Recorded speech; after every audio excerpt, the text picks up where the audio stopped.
All right, guys, we are joined by St. George Illawarra Dragons outside back Jordan Pereira. Jordan, how are you tonight?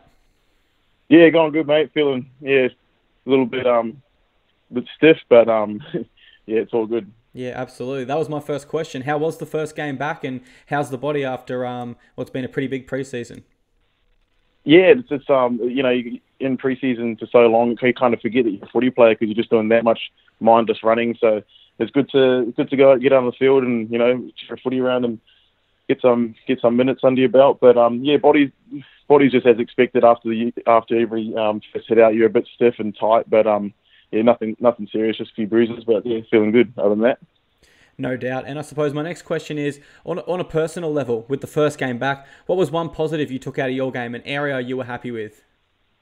Just my cardio levels, really. Just that obviously, usually after a preseason, you do all that hard work and you go into a game and you don't really feel that fit because match fitness is totally different. But I think I'm coming out of our preseason where we did a lot of pose work and we sort of replicated match fitness, quite heavily during our training. So I think that one thing that I really struggled with last year was getting used to the NRL speed of the game, and coming from New South Wales Cup, it was one of the things I struggled with was my fitness back into the games. I was blowing a little bit. So yeah, one positive I can take out is that I just felt heaps fitter and didn't miss out on any opportunities because I was tired. So I was there ready to go every carry, and I was trying to push as much as I can with my teammates, which was good.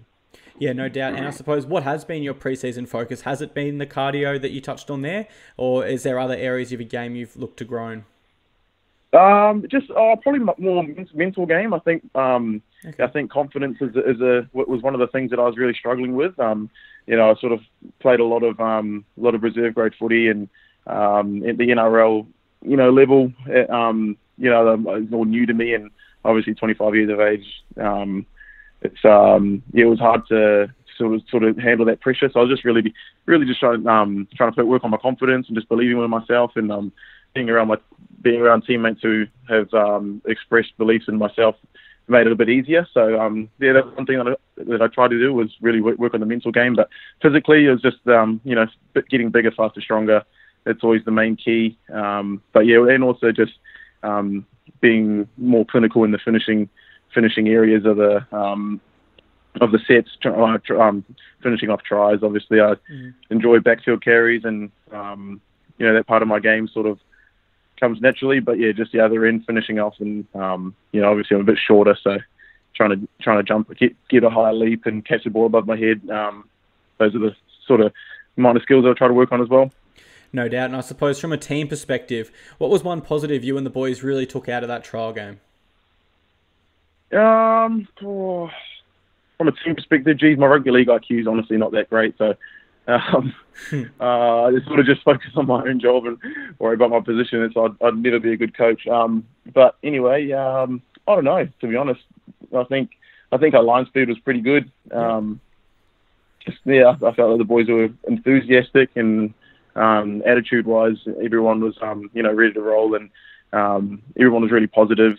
When there's a good thing that happened, or the boys got around that individual that made a big play, or even if there's a bad thing that happened, everyone got around that bloke and try to help nullify the situation, which is positive to see. It's pretty easy to get frustrated early on in the season, and you want things to go perfectly, but obviously you haven't played against a solid opponent. It's trying to do the same thing you're trying to do. So it's important that the team sort of gets over that that mental barrier, which was good. Yep. How did it feel out there with Gareth Widdop, Corey Norman, and Ben Hunt all on the park at the same time? Is there anywhere that you guys have identified as a team you feel you need to improve heading into the 2019 season, or are you guys pretty happy with where your game's at this stage? I think everyone's sort of going to have the same sort of mindset that they're never going to be completely satisfied. You have a good game, you want to have a better game, the next game. So that's sort of the approach that we're always going to take. But having those three on the field together, it's quite scary. I think the amount of skill that's there, and having three viable kickers, and I don't know. They're incredible to sort of watch. Like, to be honest, like when I'm playing, I'm also watching and admiring at the kind of the same time, which is probably not a good thing, but it's it's sort of the effect that they have on you. So yeah, obviously I'm a teammate, but I'm kind of also a fan as well, which is pretty cool. Yeah. Just quickly, has Normie hooked you up with any YKTR merch yet, or has he been a bit stingy there? No, he hasn't actually. He reckons he just punches the numbers, and that's his job. So he's just all about the numbers, man. And I think it's they've got to get a hold of the other blokes if we want to get some merch here. But just it's up to we're just sitting there waiting, mate. Hopefully he'll see this and hook the boys up.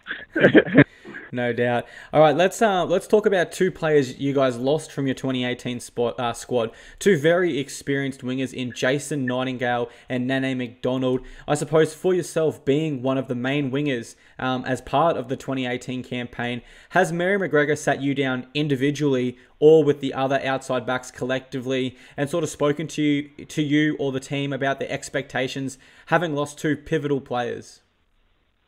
Well, yeah, I can't speak for the other boys, but he has. I've had a few chats with Mary, and he has. He's obviously got high expectations, but only with myself and with Lomax. But he's I feel he's confident in what we put down last season. So he's not he's obviously naturally going to want us to give more than what we did last season, but he's obviously got trust in us. We've what we've put on display last year, and he's given us the go for hopefully this season. So we're just going to just sort of, I don't know, I'm personally just trying to pay him back this year, and I feel like I'm for giving me a chance, and that's my goal this year, just to do my best that I can week in, week out, and stay consistent, and just sort of roll on from sort of the form that I was in last year, and continue to get better in that. Yeah, no doubt. You certainly took that chance with both hands and shown you are an NRL caliber winger. Obviously, before you did touch on that as a player, you're always looking to grow. You're not ever fully satisfied with your game. So what is one area in particular you are looking to improve heading into the new season? Probably just try scoring, just finishing tries. It's getting harder and harder to get over the line, and you got to do some pretty acrobatic stuff to sort of get there. Wingers can't just catch it and put it down these days. There's always going to have to be some acrobatic finish. So it's just being a bit more composed in the finishing area of the game, and just being more confident in that. Just all around defense as well. Like you kind of get some pretty ridiculous shape. We just played against Mitchell Pearce in the trial there, and he throws the same sort of shapes up that you would see in reserve grade, but it just comes at you, 4 times faster. So you got to make your decision, 6 times faster. You know what I mean? So it's those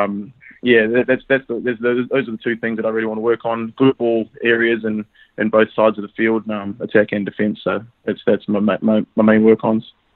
No doubt. And your biggest goal, what is something you're hoping that this time next year you can look back and go, I'm really proud I accomplished that in 2019?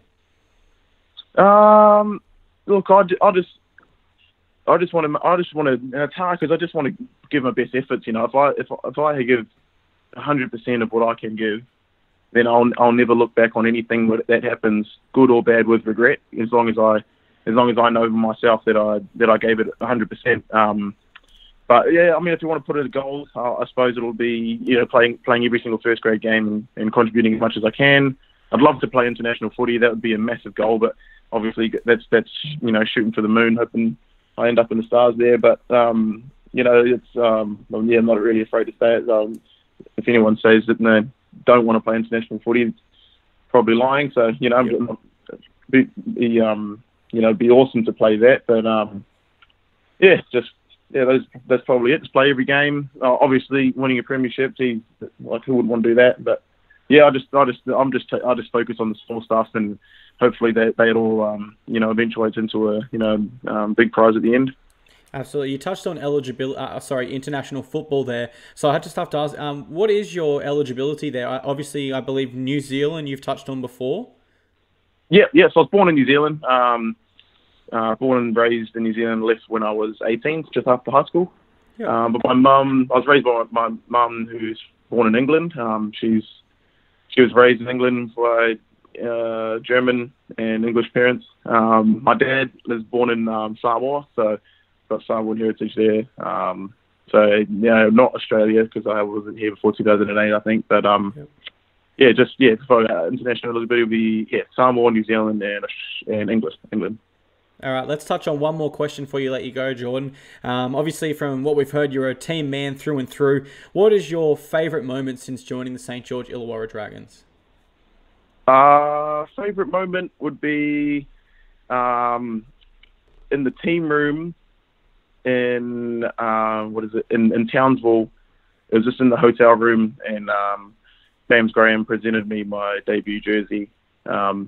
That's when it really sunk in that I was playing. So being on the field didn't really feel like a debut. It just felt like another game of footy. It didn't really feel extra. Oh, it did feel a bit extra special, obviously, but when I was playing the game, it just felt like another game. But yeah, when Jammer gave me that jersey, it was pretty cool because he's a legend as well, and obviously look up to him. Big fan of what he does, and he plays with his heart on his sleeve, and that's what I try to do with my game. So I was pretty stoked with that. That was probably one thing that I can look back on last year and take back.